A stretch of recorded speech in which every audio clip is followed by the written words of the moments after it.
നമുക്കിന്നിവിടെ 3 doctors നമ്മുടെ കൂടെ ഉണ്ട്. അതിൽ ഏറ്റവും സീനിയർ ആയിട്ടുള്ളത് വൃന്ദ. +1 +2 സ്കൂൾ ഗോയിങ് ബാച്ചിലായിരുന്നു വൃന്ദ പഠിച്ചിരുന്നത്. Government medical college Salem all India pre medical test എന്ന് പറയുന്ന ഓൾ ഇന്ത്യ ടെസ്റ്റിലൂടെ പ്രവേശനം നേടിയത്. അതിനുശേഷം കോഴിക്കോട് മെഡിക്കൽ കോളേജിൽ നിന്ന് BCCPM എന്ന് പറയുന്ന കോഴ്സ് ചെയ്തു. അതേപോലെ തന്നെ ഈ പാലിയേറ്റീവ് മെഡിസിനിലുള്ള ഇന്റർനാഷണൽ ഫെലോഷിപ്പ് കോഴിക്കോട് മെഡിക്കൽ കോളേജിൽ നിന്ന് ചെയ്തു. അതേപോലെ തന്നെ ശേഷം അസ്തർ മിംസ് കോഴിക്കോട്ടിൽ കുറച്ചു കാലം വർക്ക് ചെയ്തു. ഇപ്പോൾ അസ്തർ മിംസ് കോട്ടക്കലാണ് വർക്ക് ചെയ്യുന്നത്. പാലിയേറ്റീവ് ഡിപ്പാർട്ട്മെന്റിലാണ് വർക്ക് ചെയ്യുന്നത്. അപ്പോൾ ക്യാൻസർ രോഗികളുമായിട്ട് അടുത്തിടപഴകുന്ന ഒരാളാണ് ഡോക്ടർ വൃന്ദ. സ്വന്തമായിട്ട് ഇപ്പോൾ മലപ്പുറം ക്യാൻസർ കെയർ സൊസൈറ്റി എന്ന് പറയുന്ന ഒരു ഓർഗനൈസേഷൻ ഉണ്ടാക്കിയിട്ടുണ്ട്. അതിന്റെ പ്രസിഡന്റ് കൂടിയാണ് Vrinda.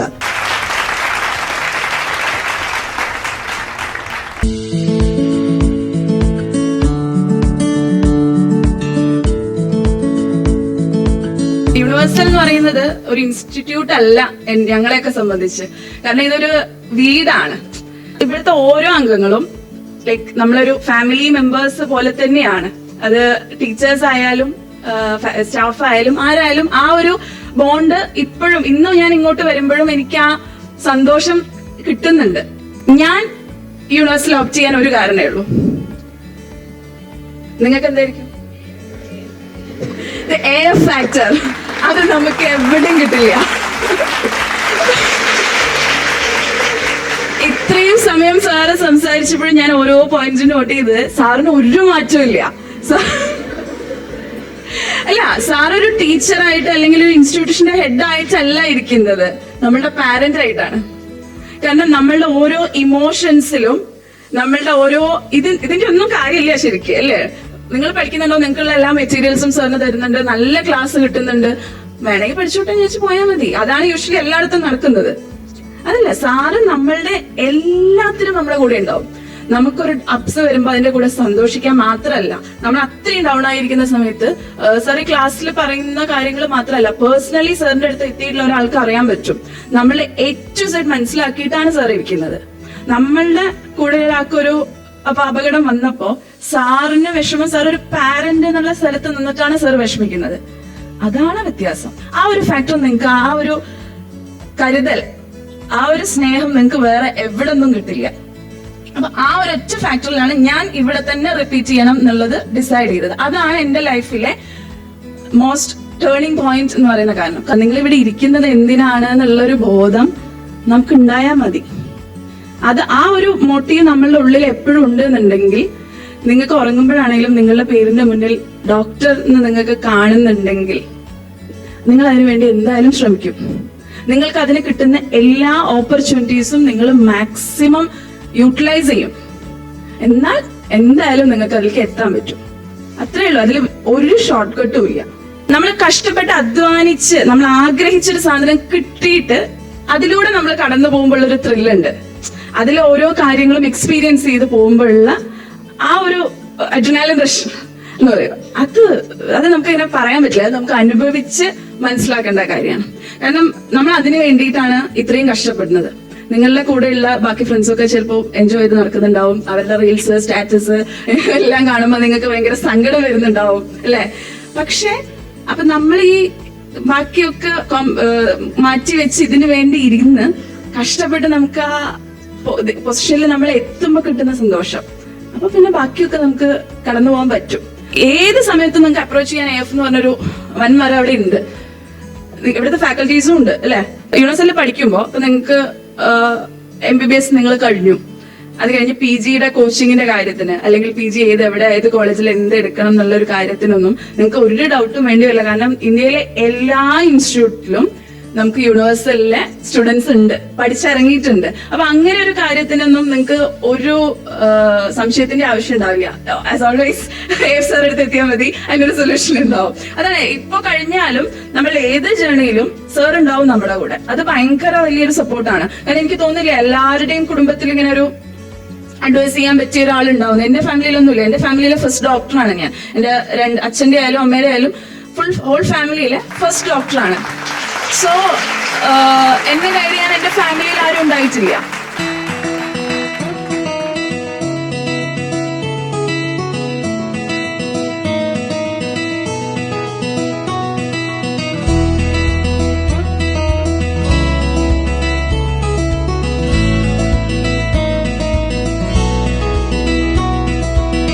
Doctor അത്ഫ Sirajuddin and doctor സന, ഇവർ രണ്ടാളും ഇവിടെ പഠിക്കുകയും മെഡിക്കൽ കോളേജിൽ MBBS പൂർത്തിയാക്കുകയും ശേഷം PG, ഈ വർഷത്തെ PG എൻട്രൻസ് എഴുതി നല്ല റാങ്ക് ലഭിച്ച് മെഡിക്കൽ കോളേജുകളിലേക്ക് പോകാൻ നിൽക്കുകയാണ്. അതിന് മുമ്പാണ് നമ്മളിവിടെ ഒരു ആദരവ് നൽകുന്നത്. Athfa Sirajuddin, Athfa Madras medical college Chennai medical കോളേജിൽ നിന്നാണ് MBBS പൂർത്തിയാക്കിയത്. 4444 റാങ്ക് വാങ്ങി അത്ഫ മെഡിക്കൽ കോളേജിലേക്ക് PG പ്രവേശനത്തിന് പോവുകയാണ്.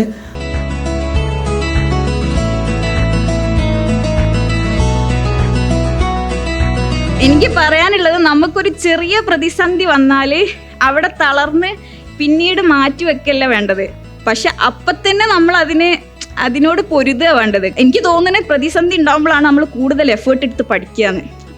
അപ്പം ഇങ്ങനെ ഇപ്പം നിങ്ങൾക്കൊക്കെ അങ്ങനെ ചെയ്യാൻ പറ്റും.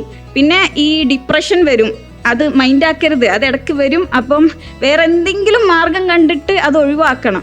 ഞാൻ ചില സമയത്ത് ഞാൻ ഈ കോച്ചിങ്ങിന് ചേർന്ന് കുറച്ച് കഴിഞ്ഞപ്പോൾ തന്നെ ഞാൻ എൻ്റെ ഹസ്ബൻഡിനോട് പറഞ്ഞിട്ടുണ്ടായിരുന്നു, ഇതിൽ ഞാൻ മാത്രമല്ല ബുദ്ധിമുട്ടാണ്, നിങ്ങൾ നന്നായിട്ട് ബുദ്ധിമുട്ടും എൻ്റെ മൂഡ് സ്വിങ്സ് കൊണ്ട്. അപ്പോൾ അത് ഉണ്ടായിട്ടുണ്ട്, ഇടയ്ക്കിടയ്ക്ക് മൂഡ് സ്വിങ്സ് വരും, ഡിപ്രഷൻ വരും. അപ്പോൾ ഡിപ്രഷൻ വരുന്ന സമയത്ത് നമ്മൾ ആകെ ഡള്ളാവും. അങ്ങനെ അതുണ്ടാവും, അത് സ്വാഭാവികമായിട്ട് ഉണ്ടാവും. അപ്പം നിങ്ങൾ തളരരുത്. അപ്പോൾ വിചാരിക്കും എനിക്കൊണ്ട് പറ്റൂല, ഇത് ഇന്നെക്കൊണ്ട് നടക്കൂല, അങ്ങനെയൊക്കെ തോന്നും. പക്ഷെ നടക്കും. അത് ആ ഒരു സമയത്തൊരു ഇത് മാത്രമാണ്. അപ്പം വേറെ എന്തെങ്കിലും ആക്ടിവിറ്റിയോ എന്തെങ്കിലും കൊണ്ട് ഉഷാറാക്കുക, പിന്നെയും ആ പാത്തിലോട്ട് കയറുക, കണ്ടിന്യൂ ചെയ്യുക.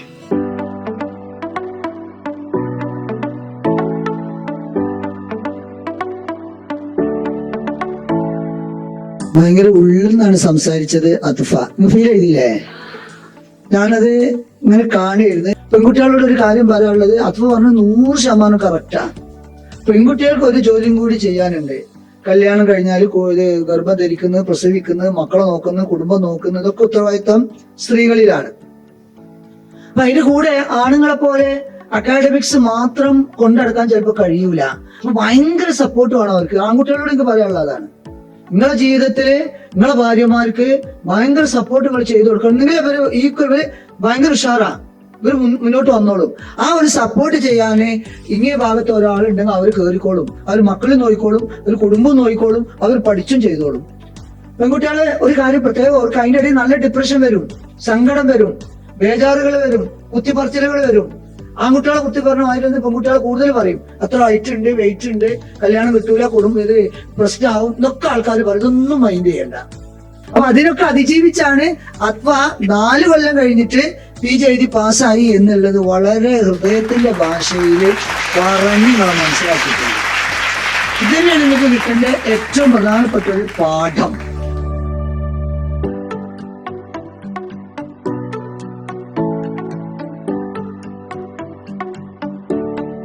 സന KP പടപ്പറമ്പാണ് സനയുടെ വീട്. സന ഇവിടെ +1 + പഠിച്ചിട്ടില്ല. ആകെ വന്നത് റിപ്പീറ്റ് ചെയ്യാൻ ഒരു വർഷമാണ്. സന എൻട്രൻസ് കഴിഞ്ഞു. സന സെലക്ട് ചെയ്തത് എയിംസ് ഭുവനേശ്വർ. ഇക്കൊല്ലത്തെ എൻട്രൻസ് എഴുതി, എൻട്രൻസ് PG എഴുതി. സനക്ക് 4603 ഓൾ ഇന്ത്യ റാങ്ക് ലഭിച്ചിട്ടുള്ളത്. സനയെ നിങ്ങളോട് സംസാരിക്കാൻ ആദരപൂർവ്വം ക്ഷണിക്കുന്നു. 2018 ഞാൻ എയിംസിൽ ജോയിൻ ചെയ്യുന്നത്. സോ ചെറുപ്പം തൊട്ടേ എൻ്റെ ഉള്ളിൽ അന്ന് പീഡിയാട്രീഷ്യൻ ആവുന്നത്. കാരണം ഏറ്റവും കൂടുതൽ അന്ന് കുട്ടിയായിരിക്കുമ്പോൾ നമ്മൾ കുട്ടികളുടെ ഡോക്ടറെ അടുത്താണ് പോണത്. ഉമ്മ ടീച്ചറാണ്, ഉപ്പ ബിസിനസ്മാനാണ്. അപ്പോൾ ഇവർക്ക് 2 പേർക്കും എന്നെ ഡോക്ടറാക്കാൻ യാതൊരുവിധ താല്പര്യമില്ല. എല്ലാവരും ഡോക്ടറാക്കണം എന്ന് കരുതല്ല. എൻ്റെ ഫാമിലിയിൽ ഉപ്പയുടെ സിസ്റ്റർ ഡോക്ടറുണ്ട്, എൻ്റെ കസിൻസ് ഒരുപാട് പേര് ഡോക്ടേഴ്സ് ഉണ്ട്. അപ്പോൾ ഇവരുടെയൊക്കെ കഷ്ടപ്പാടാണ് പഠിക്കണ സമയത്ത് കൂടുതലായിട്ട് കാണുക. അതുകൊണ്ട് തന്നെ എൻ്റെ വീട്ടുകാർക്ക് എന്നെ ഡോക്ടറാക്കണം എന്ന് വല്ല താല്പര്യമില്ല. പക്ഷെ എൻ്റെ ഇഷ്ടം എന്തോ അത് ഞാൻ ആയിക്കോട്ടെ, ആ ഒരു ആറ്റിറ്റ്യൂഡായിരുന്നു. എല്ലാ സാറുമാരും സാർ എന്നെ കൊണ്ട് പറ്റും, ഈ ചെയ്യൊന്ന് ആന പിടിച്ചാൽ മതിയെന്ന് പറയണ ആ സമയത്ത് ഒരു സാറ് പറഞ്ഞു, നിങ്ങൾക്ക് ആർക്കും കിട്ടാൻ പോകുന്നില്ല, സാറ് നല്ല ഉദ്ദേശത്തോടെയാണ് അത് പറഞ്ഞത്, നിങ്ങൾക്കാർക്കും കിട്ടാൻ പോകുന്നില്ല, അപ്പം നിങ്ങൾ നന്നായിട്ട് പഠിച്ചാലേ കിട്ടുള്ളൂ എന്നാ. ഞാൻ അതെന്തായിട്ട് കുറച്ച് +2 ആയപ്പോൾ മടി തുടങ്ങി, കിട്ടുമോ എന്നുള്ള ഉള്ളിൽ ആ ഫീലിംഗ് ഉണ്ടാവില്ലേ, എന്നെക്കൊണ്ട് പറ്റുമോ, എൻ്റെ +2 കൂടെ ഞാൻ ഇങ്ങനെ കളിച്ച് നടക്കുന്ന ഒരാൾ ഒതുങ്ങുമ്പോൾ നമ്മൾക്ക് ഒരു വർഷമൊക്കെ ഒതുങ്ങി പിടിച്ചെടുക്കാൻ കഴിയും. രണ്ടാമത്തെ വർഷം നമ്മൾ കുറച്ചിങ്ങനെ പൊട്ടിത്തെറി നമ്മൾ ഉള്ളിൻ്റെ ഉള്ളിൽ ആ എനർജി ഇങ്ങനെ അക്യുമുലേറ്റ് ചെയ്തിരിക്കുക, അങ്ങനെ പൊട്ടാൻ വേണ്ടി നിൽക്കുക. അപ്പോൾ ഞാൻ വിചാരിച്ചു എന്തായാലും +1 പഠിച്ചു, എന്തായാലും കിട്ടാനൊന്നും, എൻ്റെ സാറ് പറഞ്ഞു കിട്ടാനൊന്നും പോകുന്നില്ല, എന്നാൽ പിന്നെ എൻജോയ് ചെയ്യട്ടെ വിചാരിച്ചു. ആ സാറ് പറഞ്ഞ ആ ഡയലോഗ് അന്ന് പോസിറ്റീവായിട്ട് എടുക്കേണ്ട ഞാൻ എൻ്റെതായ തെറ്റുകൊണ്ട് നെഗറ്റീവ് വ്യൂ മാത്രമായിട്ട് കണ്ടു. കിട്ടാൻ പോകണില്ലെങ്കിൽ എന്തിനു പഠിക്കണം എന്ന് കരുതി. അന്ന് ഞാനതിനെ തിരിച്ച് പോസിറ്റീവ് മറുപടി അല്ല, കിട്ടൂല എന്ന് കാണിച്ചുകൊണ്ട് കൊടുത്തു. +2 പഠിച്ചില്ല, ക്രാഷിൻ്റെ സമയത്ത് പഠിച്ചില്ല, കിട്ടിയില്ല. സാറ് പറഞ്ഞത് ശരിയായി. പക്ഷെ എനിക്ക് മനസ്സിലായി ഒന്നും വല്ലാണ്ട് നോക്കാതെ ഇത്ര കിട്ടുകയാണെങ്കിൽ മേ ബി പഠിച്ചാൽ കിട്ടുമായിരിക്കും. എന്തായാലും ഇന്നറിൽ എനിക്ക് ഡോക്ടർ എന്നുള്ള ആ ഒരു ആഗ്രഹം മാത്രമേ ഉള്ളൂ. ആൾക്കാരോട് ഇടപഴകാൻ ഇഷ്ടമായിരുന്നു. ഞാൻ എൻ്റെ 10th കഴിഞ്ഞ ഉടനെ തന്നെ ആ വെക്കേഷന് ഞാൻ ചെയ്തത് പാലിയേറ്റീവിൽ വോളണ്ടിയർ ആയിട്ട് പോകുമായിരുന്നു. സോ അന്ന് ആ ഒരു ഞാൻ എന്നിൽ കണ്ടപ്പോൾ എനിക്ക് തോന്നി this profession suits me. So ഞാൻ എന്തായാലും ഈ ഒരു വർഷം തോറ്റു കൊടുക്കാനില്ല, എൻ്റെ റിസൾട്ട് ആവട്ടെ എൻ്റെ മറുപടി എന്ന് പറഞ്ഞിട്ടാണ് ഞാൻ ഇങ്ങനെ യൂണിവേഴ്സിലോട്ട് വരുന്നത്. ഇവിടെ നല്ല സപ്പോർട്ടീവായിട്ടുള്ള എൻവിറോൺമെൻറ്റ്, വീട്ടിൽ നിന്ന് നമ്മൾ ഉറങ്ങുന്നത് വല്ലാണ്ട് മൈൻഡാക്കാൻ ആളുണ്ടാവില്ല. എൻ്റെ ഉപ്പ എങ്ങനെയാണെന്ന് വെച്ച് കഴിഞ്ഞാൽ മോളെ ക്ഷീണുണ്ടോ, എന്നാൽ ഉറങ്ങിക്കോ, വലിയ നിർബന്ധമൊന്നും ഇല്ലല്ലോ. അപ്പോൾ ചില ആൾക്കാർ ചില ആൾക്കാർ കമ്പൽഷൻ കാരണം പഠിക്കും. മറ്റേത് ഓക്കെ ആരും എന്നെ കമ്പൽ ചെയ്യാനില്ല, ഞാൻ നോക്കിയിട്ടുണ്ടെങ്കിൽ എൻ്റെ കാര്യം കട്ടപ്പോകയാന്ന് കരുതിയിട്ട് പഠിക്കും. എൻ്റെ അവസ്ഥ അതായിരുന്നു.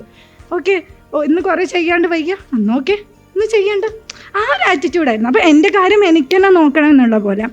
എൻ്റെ മുന്നിൽ എയിംസ് എക്സാം, ജിമ്മർ എക്സാം, അന്ന് നീറ്റും കേരളയും കൂടെ ഒന്നിച്ചാക്കിയിട്ടുണ്ട്. ഈ 2 എക്സാം മാത്രമാണ് ബാക്കിയുള്ളത്. ജിമ്മറിൽ എനിക്കറിയാം വളരെ കുറച്ച് സീറ്റാണ്, കിട്ടിയാൽ കിട്ടി, പോയാൽ പോയി. അപ്പം ഞാൻ വിചാരിച്ചു ഓക്കെ ഞാൻ എയിംസിന് എന്തായാലും ഫോക്കസ് ചെയ്ത് പഠിക്കാം, അതിൻ്റെ ക്വസ്റ്റ്യൻസ് ചെയ്യാമെന്ന് വിചാരിച്ച് ആ 20 ദിവസം, ബിക്കോസ് ഞാൻ എൻ്റെ കംഫർട്ട് സോണിന് അപ്പുറത്തായിരുന്നു.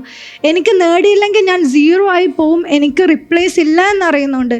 ആ 20 ദിവസം കഷ്ടപ്പെട്ടതുകൊണ്ടാണ് ഞാൻ റാങ്ക് 809 വെച്ചിട്ട് എയിംസ് ഭുവനേശ്വറിൽ ജോയിൻ ചെയ്യുന്നത്. അന്ന് ഞാൻ ആ 20 ദിവസം പഠിച്ചിട്ടില്ലായിരുന്നു എന്നുണ്ടെങ്കിൽ ഇന്ന് ഞാൻ നിങ്ങളുടെ മുന്നിൽ ഒരിക്കലും വന്ന് നിൽക്കില്ലായിരുന്നു. ഏതോ കോളേജിൽ അല്ലെങ്കിൽ എവിടെയും എത്താതെ പോയ ഇവിടെ റിപ്പീറ്റ് ചെയ്ത പലരിൽ ഒരാളായി മാത്രം മാറുമായിരുന്നു. സോ നമ്മളോടിപ്പോൾ നിങ്ങളോടൊക്കെ എനിക്ക് കാണാം റിപ്പീറ്റിംഗ് എന്ന് പറയണത് തന്നെ ഇറ്റ്സ് എ പവർഫുൾ തിങ്. അതായത് നിങ്ങൾ ആ ഡിസിഷൻ എടുക്കാൻ നല്ല കരുത്ത് വേണം. അതന്നെ നിങ്ങളെടുത്ത ആദ്യത്തെ നിങ്ങളുടെ വിജയത്തിൻ്റെ സ്റ്റെപ്പാണ്. അതായത് നിങ്ങൾക്ക് തന്നെ അറിയാവും നിങ്ങളെക്കാളും ബ്രൈറ്റ് ആയിട്ടുള്ള പലരും കിട്ടാതെ അവരെന്താ ചിലപ്പോൾ BDS എടുത്ത് പോയിട്ടുണ്ടാവും, ആയുർവേദം എടുത്ത് പോയിട്ടുണ്ടാവും, ഡിഗ്രി എടുത്ത് പോയിട്ടുണ്ടാകും ഒക്കെ. അപ്പോൾ നിങ്ങൾ മനസ്സിലാക്കുക എന്താ വെച്ച് കഴിഞ്ഞാൽ ഓക്കെ അപ്പോൾ നിങ്ങളിതിൽ കയറുമ്പോൾ അവർക്കൊന്നും ഡോക്ടർ ആവാൻ ആഗ്രഹം ഇല്ലാത്തതുകൊണ്ടല്ല, അതിന് കയറിയപ്പോൾ അവർ പറഞ്ഞിട്ടുണ്ടാവും BDS അടിപൊളിയാന്ന് മറ്റവൻ പറഞ്ഞു എന്നൊക്കെ പറഞ്ഞിട്ടായിരിക്കും അവർ ഇറങ്ങി പോയിട്ടുണ്ടാവുക. പക്ഷെ അവൻ്റെ ഉള്ളിൽ MBBS എന്ന ആഗ്രഹം അപ്പോഴും ഉണ്ടാകും. പക്ഷെ ഇനിയും തോൽക്കുമോ, മറ്റുള്ളവരുടെ ചോദ്യത്തിന് മുന്നിൽ ഞാൻ തോറ്റു പോവോ എന്ന് കരുതിയിട്ട് പലരും റിപ്പീറ്റിന് ചേർന്നിട്ട് നിർത്തിപ്പോയിട്ടുണ്ടാവും. എനിക്കറിയാം പലരും ഇപ്രാവശ്യം റിപ്പീറ്റിന് ചേർന്നിട്ട് നിർത്തിപ്പോയ പലരുണ്ട്. കാരണം എന്താ, നീറ്റിൻ്റെ റിസൾട്ട് റിപ്പീറ്റിന് ചേർന്നിട്ട് തന്നെ നിർത്തിപ്പോയവരുണ്ട്. കാരണം നീറ്റിൻ്റെ റിസൾട്ട് വന്നപ്പോൾ ആരും പ്രതീക്ഷിക്കാത്ത അത്ര കട്ട് ഓഫ് കൂടി. അപ്പോൾ ധൈര്യം പലരുടെയും ചോർന്നു പോയി. എന്നിട്ടും നിങ്ങൾ ആ ഒരു ഡിസിഷൻ എടുത്തിട്ടുണ്ടെങ്കിൽ നിങ്ങളുടെ ഉള്ളിൽ ഒരു കരുത്തുണ്ട് ജയിക്കാനുള്ളത് എന്നാണ് അതിനർത്ഥം. നിങ്ങൾക്ക് ഈ പ്രൊഫഷനോട് എത്രമാത്രം ഇഷ്ടമുണ്ട്, നിങ്ങൾ എന്തുകൊണ്ട് ഈ പ്രൊഫഷനിൽ ചേരണം എന്ന് തീരുമാനിച്ചു. ഇതൊരു ലോങ് ജേണിയാണ്. മേ ബി 10 വർഷം പഠിക്കേണ്ട ലോങ് ജേണി. എൻ്റേത് കഴിഞ്ഞത് ഇപ്പോൾ 5 വർഷം, ഇപ്പോൾ എൻട്രൻസൊക്കെ ആയിട്ട് 6 വർഷമായി. ഇങ്ങനെ അലോട്ട്മെൻറ്റൊക്കെ ഡിലേ ആയിട്ട് ഇപ്പോൾ 6 ഇയേഴ്സിൻ്റെ മേലായി. ഇനിയും മേ ബി 3 വർഷം ഞാൻ ഡെർമറ്റാണ് എടുക്കുന്നത്. ജനറൽ മെഡിസിനും എനിക്കിഷ്ടമുണ്ട്. ഫൈനൽ ഡിസിഷൻ ഞാൻ എടുത്തിട്ടില്ല. അപ്പോൾ ജനറൽ മെഡിസിൻ ആണെങ്കിൽ മേ ബി ഞാൻ എന്തായാലും എൻ്റെ ക്യാരക്ടർ വെച്ച് ഞാൻ സൂപ്പർ സ്പെഷ്യാലിറ്റിക്ക് പോകുന്നു എനിക്കറിയാം. അപ്പോൾ പിന്നെയും 6 ഇയേഴ്സ്, സോ 12 ഇയേഴ്സ്. അത് കഴിഞ്ഞ് സെറ്റിൽമെൻറ്റിനുള്ള 5 ഇയേഴ്സ്. ഇങ്ങനത്തെ ഒരു ലോങ് ജേണിയാണ് നമ്മുടെ മുന്നിൽ വെയിറ്റ് ചെയ്യണത്. അപ്പോൾ ഈ ലോങ് ജേണിയിലോട്ട് പോകുമ്പോൾ നമ്മുടെ ഉള്ളിൻ്റെ ഉള്ളിൽ എന്തുകൊണ്ട് ഞാൻ ഇതാവണം എന്നുള്ള വ്യക്തമായ ലക്ഷ്യമില്ലെങ്കിൽ നിങ്ങൾക്ക് ഇതിൻ്റെ നടുവിൽ ബോറടിക്കും. കാരണം എൻ്റെ കൂടെ വന്ന പല ഫ്രണ്ട്സും ഉണ്ട്, അല്ലെങ്കിൽ പല പരിചയമുള്ള ആൾക്കാരുണ്ട്. അയ്യോ വല്ല ബിസിനസ്സിനും പോയാൽ മതിയായിരുന്നു, അയ്യോ വല്ല CAക്കും പോയാൽ മതിയെന്ന്, പെട്ടെന്ന് സെറ്റിലാവും. എല്ലാത്തിനും അതിൻ്റേതായ ബുദ്ധിമുട്ടുണ്ട്. ഞാൻ എപ്പോഴും പറയുന്നതാണ്, ഈ ഡോക്ടേഴ്സിൻ്റെ ഏറ്റവും വലിയ കോമ്പറ്റീഷൻ എന്ന് പറയുന്നത് എന്താ പറയുക, വേറെ എല്ലാ പ്രൊഫഷനിലും റിട്ടയർമെൻറ്റ് പറയുന്ന സംഭവമുണ്ട്. ഓക്കെ, IT ഫീൽഡിൽ നമ്മൾ കുറച്ച് കാലം വർക്ക് ചെയ്താൽ പിന്നെ പുതിയ ടെക്നോളജി വരും, പഴയ ആൾക്കാരെ പറ്റുമോ എടുത്തൊഴിവാക്കും. എന്നാൽ മൂപ്പ് കൂടുന്നതിനനുസരിച്ച് നന്നാവണം ഒരേ ഒരു സാധനം എന്താണെന്ന് അറിയോ, ഡോക്ടർ. ഏതൊരു പ്രൊഫഷന് മണി, റെസ്പെക്റ്റ്, സ്റ്റെബിലിറ്റി, അതിനെല്ലാത്തിനും അപ്പുറം സാറ്റിസ്ഫാക്ഷൻ തരാൻ പറ്റുന്ന ഒരു പ്രൊഫഷൻ ഉണ്ടെങ്കിൽ അഭിമാനത്തോട് പറയും അത് ഡോക്ടർ എന്ന പ്രൊഫഷന് മാത്രമാണ്. അപ്പോൾ നിങ്ങളുടെ ലക്ഷ്യം നിങ്ങൾ തീരുമാനിക്കുക. നിങ്ങളാണ് ആ ഗിയറിങ്ങും സ്റ്റിയറിങ്ങും എന്തും കൺട്രോൾ ചെയ്യുന്നത്, മറ്റൊരാൾക്കും മാറ്റാൻ പറ്റില്ല. എയിംസിൽ നിന്ന് ഇറങ്ങുമ്പോൾ മനസ്സിലായ കാര്യമുണ്ട്, നമ്മളൊക്കെ വിചാരിക്കും അയ്യോ മറ്റുള്ളവൻ്റെ അടുത്ത് എത്ര കഴിവില്ല. എല്ലാവരും ദൈവം ഒരുപോലെയല്ലേ സൃഷ്ടിച്ചത്. ചിലപ്പോൾ ചിലവരുടെ IQ കുറച്ച് കൂടുതലായിരിക്കാം, പക്ഷെ IQനടക്കം സ്മാർട്ട് വർക്കിനും ഹാർഡ് വർക്കിനുമാണ് ഞങ്ങളെ സക്സസ്ഫുൾ ആക്കാൻ പറ്റുന്നത്. So do your best.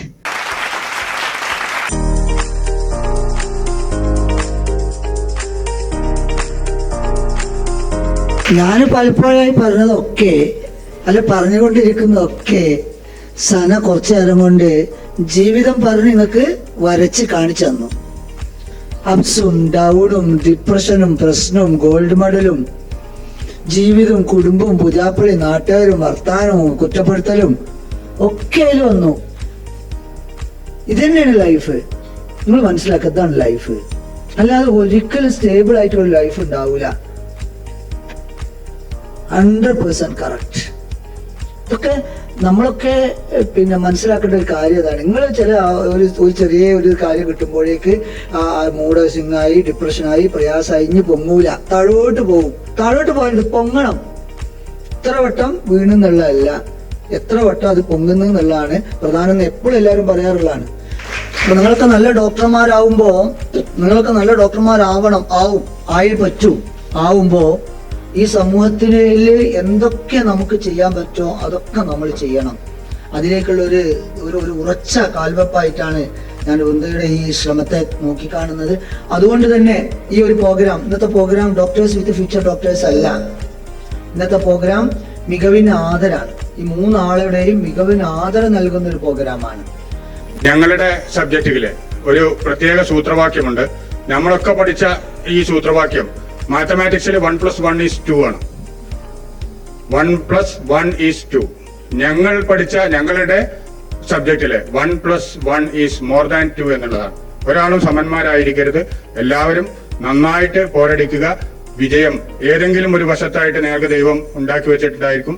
അത് സാധിക്കട്ടെ എന്ന് പ്രാർത്ഥിച്ചുകൊണ്ട് എന്റെ വാക്കുകൾ അവസാനിക്കും.